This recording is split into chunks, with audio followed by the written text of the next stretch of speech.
তারা তাদের নিজের রাষ্ট্রের সীমার মধ্যেই তারা নিজেদেরকে রাখবে, তাহলে তারা হয়তোবা ওখানে একটা শান্তির বাতাস সুবাতাস দেখা যেতে পারে। যতদিন না পর্যন্ত ইসরায়েলের ধ্বংস না হবে ততদিন পর্যন্ত এখানে না, শান্তি ধ্বংস হবে বলবো না, না আমি, এভাবে চলবে। হয় শান্তি থাকবে, না হলে ইসরায়েল থাকবে। Iran is much more protected than any other country in middle east. যুদ্ধবিরতির যে এমওইউটা হয়েছিল, ওটা একটা ছিল একটা সাময়িক আমার মনে হয় ব্রেক, যেটা এর আগেও আমেরিকানরা এবং ইসরায়েলিরা এই পদ্ধতি তারা ফলো করেছে। এবং তারা আহ, যেটা করেছে সেটা হচ্ছে যে তারা এই সময়টা নেয় তাদের অস্ত্র ভান্ডার আবার নতুন করে আহ, আহ, পুড়ে বা পূরণ করে আবার নতুন করে আবার একটা চালানো। বাট এই এই এই ব্যাপারটা মনে হয় যেন আর আমেরিকার পক্ষে খুব বেশি দিন চালানো সম্ভব না, কারণ আমেরিকার যে ওয়েপনারিজ আছে সেই ওয়েপন গুলি খুবই এক্সপেন্সিভ, এবং এগুলি মানুষ এগুলি যখন আমেরিকানরা ব্যবহার করে, এটার যুদ্ধের ব্যয় অত্যধিক আমি বলবো। সেই দিক থেকে ইরান অনেকটা অ্যাডভান্টেজ আছে। আজকে আমি একটা সাক্ষাৎকার দেখছিলাম, সেটা হলো কর্নেল ম্যাকগ্রেগর, আপনারা জানেন যে উনি হচ্ছে। নিজেদেরকে প্রস্তুত করতে পেরেছে বলে মনে করেন? আমি কারণ আজকে এখন মুখোমুখি অবস্থানে আসবার একটা যে বার্তা দেখতে পাচ্ছি, এতে আসলে কার কতটুকু সক্ষমতা এবং ইরানও কতটুকু নিজেদেরকে আত্মরক্ষা করার জন্য সেরকম প্রস্তুতি নিয়ে রেখেছে, এটা একটু শুনতে চাই, কারণ আমাদের দর্শকরা বসে আছে খুব আগ্রহ ভরে যে এখন কি হতে আচ্ছা, যাচ্ছে। এখন আমি আপনাকে একটা কথা বলি যে আজকে পর্যন্ত আমেরিকার জনগণের মাত্র 7% তারা সমর্থন করে, 7% সমর্থন করে যে সেখানে একটা স্থলযুদ্ধ হোক।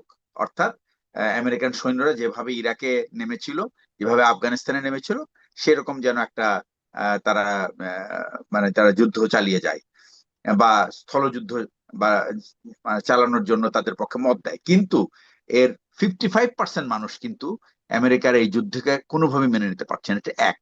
2 নম্বর তথ্য হচ্ছে এই মুহূর্তে আমেরিকার 67% মানুষ ইসরায়েলকে আর সমর্থন করে না।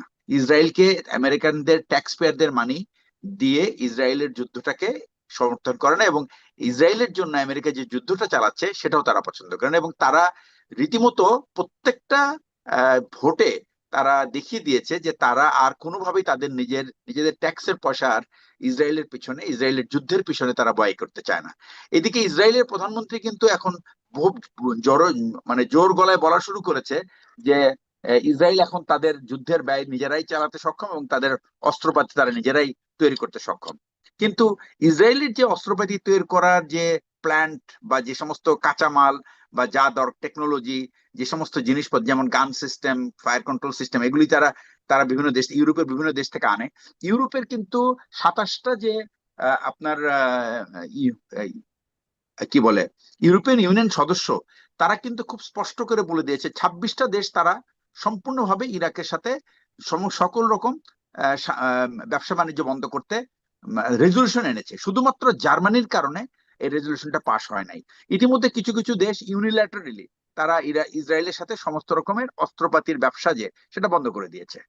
আচ্ছা, এখন কথা হচ্ছে যে এই যে এই এই সমঝোতার পথ কতটুকু অ্যাকচুয়ালি ট্রাম্প এই যে সময়টা পেয়েছিল, যে আপনার 17ই জুন চুক্তি সাইন করার পরে, তার আগে যে 60 দিনের একটা, 45 দিনের যে একটা ব্রেক হলো, তারপরে 60 দিন এভাবে চলছে। তো এটা কিন্তু মেইন উদ্দেশ্য ছিল যে তাদের রিসাপ্লাইটা আবার জোগাড় করা। আমেরিকানরা রিসাপ্লাই জোগাড় করেছে, ভালো কথা, কিন্তু সেটা আবার ওই কিন্তু আজকে যতটুকু জানি ইরানও বের হয়ে গেছে। এর কয়েকদিন আগে তো ট্রাম্প বলেছে তারাও বের হয়ে গেছে, এখন আজকে ঘোষণা দিয়েছে ইরানও বের হয়ে গেছে। তার মানে কি এই সমঝোতা চুক্তিটা এখন আর আমেরিকার, এক্সিস্টিং আচ্ছা না? আমেরিকান জনগণের যে রিয়াকশন আমি আপনাকে বলি, যে যে সমস্ত আমরা ভিডিও আমেরিকান আমেরিকান যারা অ্যানালিস্ট জিওপলিটিক্স, তারা যে সমস্ত আপনার যে সমস্ত উপস্থাপনা করছে, সেখানে কিন্তু আমেরিকান জনগণরা বলছে একটা কথা আমি আপনাকে বলি, সেটা হচ্ছে যে ইরান তার দেশেই আছে, সে সেখান থেকে বাইরে গিয়ে কোথাও কাউকে আক্রমণ করে নাই। সুতরাং ওই যে রাইট টু ডিফেন্ড যে কথাটা, সেটা কিন্তু ইরানের আছে। যে অ্যাগ্রেসর, সে বলছে হি হ্যাজ নো, কথাটা এরকম যে তার অ্যাকচুয়ালি আমি পড়ে শোনাই ব্যাপারটা, যে যে সে লিখছে যে the Iranians are in their own country, they have the right to defend themselves.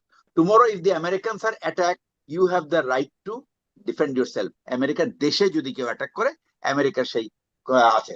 তারপরে কি বলছে একজন লিখছে জোসেফ ডি সুজা, উনি লিখতেছেন যে aggressors don't have any self defence right. Hmm. Aggressor কি এখানে? America is the অ্যাগ্রেসর।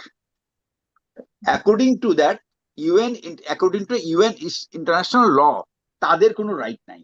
আচ্ছা, তারপরে কি বলছে? The US defeat in strait of Hormuz is comparable to Britain's defeat in Suez canal in 1956. Britain's defeat ended its domination in the West Asia.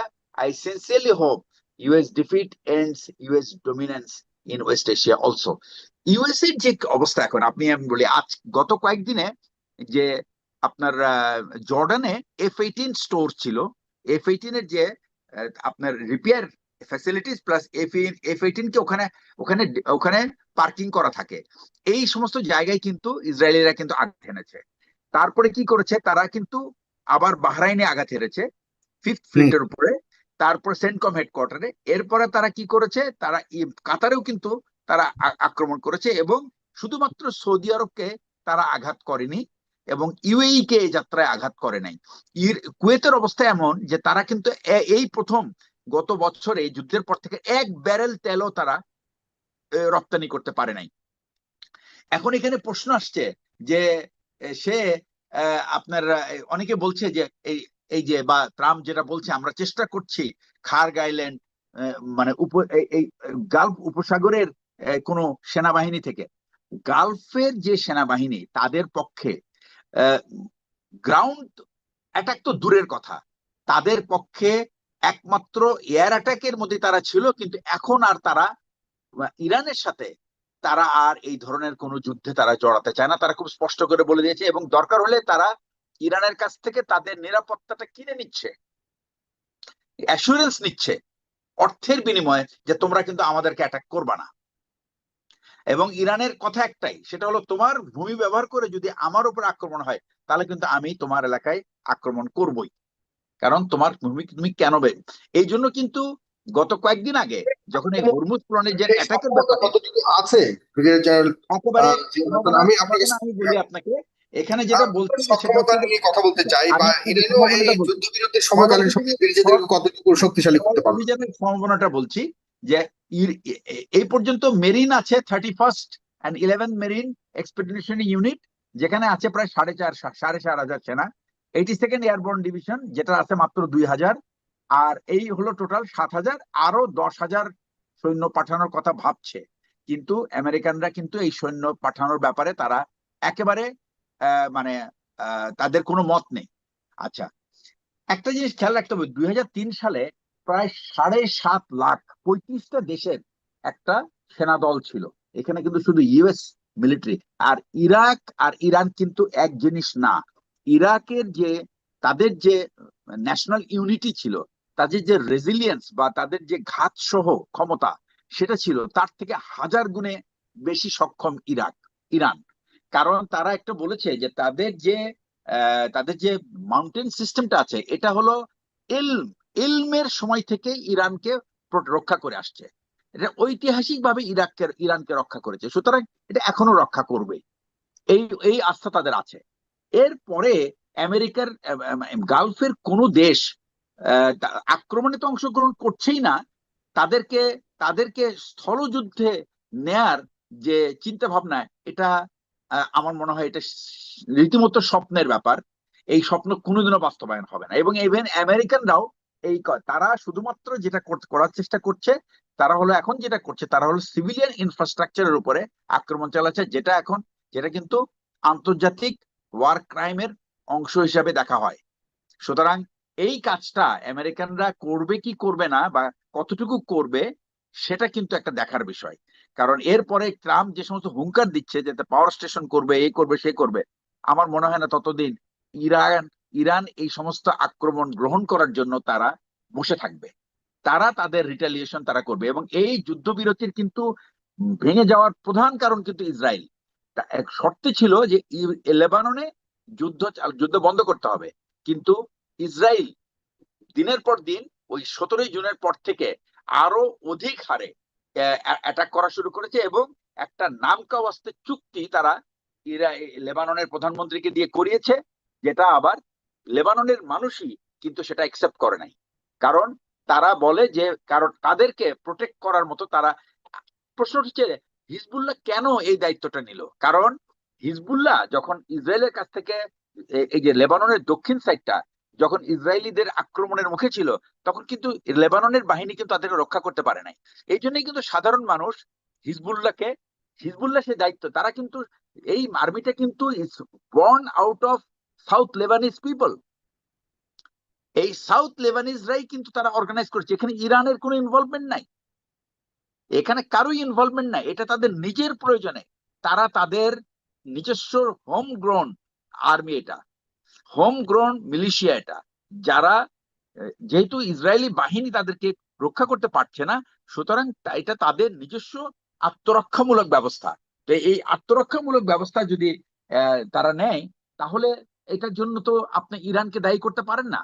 আপনি যারা আক্রমণ করছে, এবং এই কথাটা কিন্তু পশ্চিমা বিশ্ব এখন বলছে যে ওয়্যার ইজ দ্য লিমিট, ইসরায়েলের যে আক্রমণের শেষ সীমারেখাটা কোথায়? এই সীমারেখার তো কোনো শেষ নাই। এবং তারা তাদের সীমারেখাটা কি করেছে, তারা তাদের সীমারেখাটা, এবং তাদের যে সীমারেখা তারা ঠিক করে, এবং তারা দুনিয়ার কোনো আইন কানুন মানে না তারা, এবং পৃথিবীর কেউ তাদেরকে কনভিন্স করতে পারে না। আপনি একটা দেশের ভিতরে ঢুকে আপনি 10-15 কিলোমিটার আপনার পুরো মাটি আপনি ধ্বংস করে দিলেন, দিয়ে বললেন যে এটা আমার সিকিউরিটি জোন। তো এই যে অবস্থা হয়, ইসরায়েল কিন্তু অলরেডি আমেরিকানরা বলছে যে 50 বছরের নিচে সাধারণ মানুষকে ইসরায়েলিরা হারিয়ে ফেলেছে, they are not going to get them anymore. কারণ তারা বুঝতে শিখেছে, তারা জন্মের পর থেকে দেখছে যে এই যে প্রতি বছর $4 বিলিয়ন ইসরায়েলকে দেওয়া হয়, এবং তারপরে বছরের শেষে 22 থেকে 23 বিলিয়ন ডলার, সেখানে সাধারণ মানুষের চিকিৎসা বন্ধ হয়ে গেছে। তারা এখন প্রশ্ন তুলছে যে ইসরায়েলকে আমরা টাকা দিচ্ছি, সেই ইসরায়েলে তাদের স্বাস্থ্য ব্যবস্থা ফ্রি, তাদের সমস্ত ওয়েলফেয়ার ফ্রি, তাদের মানুষ আমাদের টাকায় তারা দে আর হ্যাভিং গুড লাইফ, আর আমরা এখানে সাফার করছি। How is it possible?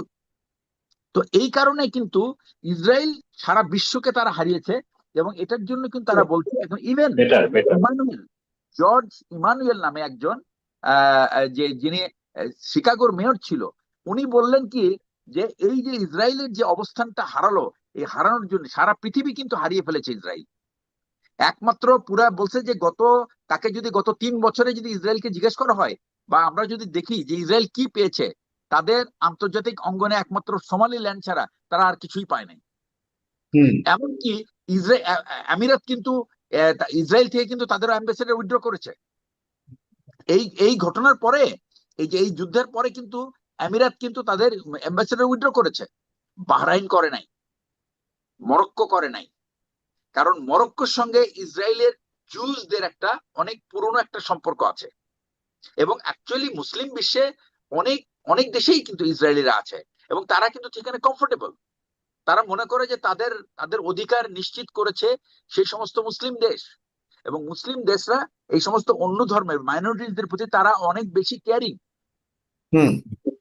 তো এই ব্যাপারটা কিন্তু এবং খালি গতকালকে আপনার অ্যাবি নামে একজন আপনার অ্যাকচুয়ালি একজন ফিল্ম স্টার আছেন, যিনি এখন একজন সাংবাদিক হয়েছেন, তিনি বলছেন যে ইসরায়েল এমন একটা রাষ্ট্র যেখানে আপনি অন ক্যামেরা অন পাবলিক এইরকম একটা মানে কি বলে রেসিস্ট, পুরো পুরো দেশটা একেবারে রেসিস্ট, প্রত্যেকটা মানুষ তাদেরকে রেসিস্ট করে তোলা হয়েছে।